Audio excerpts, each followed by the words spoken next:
Millions of people around the world marched in what is being called the largest climate protest ever. Teens organized walkouts in more than 150 countries Friday. Many were inspired by the Fridays for Future campaign, led by 16-year-old Swedish activist Greta Thunberg. Some say they're planning walkouts every Friday until elected leaders make changes to protect the environment. This Monday marks the beginning of the United Nations Climate Summit here in New York. According to recent polling by CBS News, 56% of Americans said climate change is something that needs to be addressed now. And climate change is the sole focus of a new special issue by Time magazine that is out now.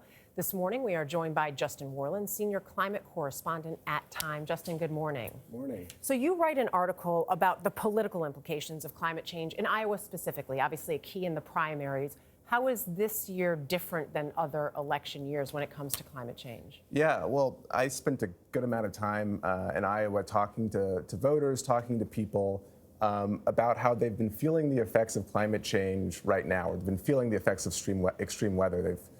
I use the line, if you throw a dart at a map of Iowa, you're likely to hit a place that's had flooding.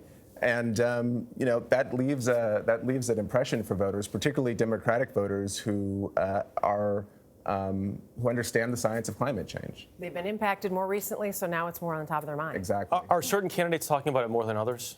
I mean, certainly there are some who are talking about it a lot. I mean, Jay Inslee was in the race. He devoted his entire campaign to it. But each candidate is really grappling with how they're going to speak about it. One thing I found really interesting, hearing Elizabeth Warren talk about climate change, she talks about it from the perspective of corporations and how do we get influence out so that we can deal with this issue.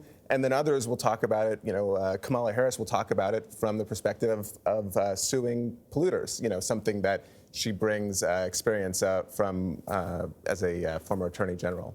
I want to talk about this youth movement because if you look throughout history, certainly with the civil rights movement, it was ignited by children. Absolutely. How can this youth enthusiasm spurred by Greta, the 16-year-old from Sweden, push and sustain itself? Yeah, that's a good question. I mean, I think what's really interesting to me is, one, obviously they're an inspiration to everyone. I mean, I think for the climate community, for the people who deal with these issues on a day-to-day basis, this is something that is a real bright spot when the news can often be very grim. But what I think is also really important is they send a very big signal to corporations, to government officials who might be lagging in their response, that things need to change, that future generations are not going to allow the same business as usual approach. And I think that's going to sustain itself. Which goes to Jeff's story and the question of whether or not this generation will pay for the sustainability of this planet. Yeah.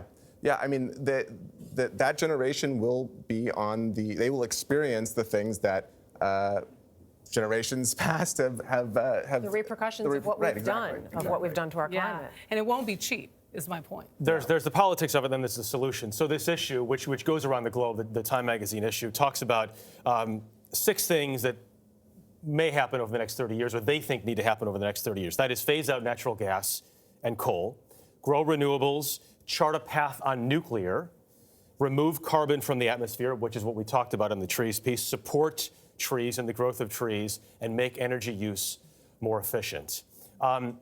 You really went all around the world for this issue, including this concept of rewilding we see as well. Yeah, absolutely. I mean, one thing that I think, planting trees can sound very simple, or, dealing with nature can sound very simple, but it's really at the heart of this.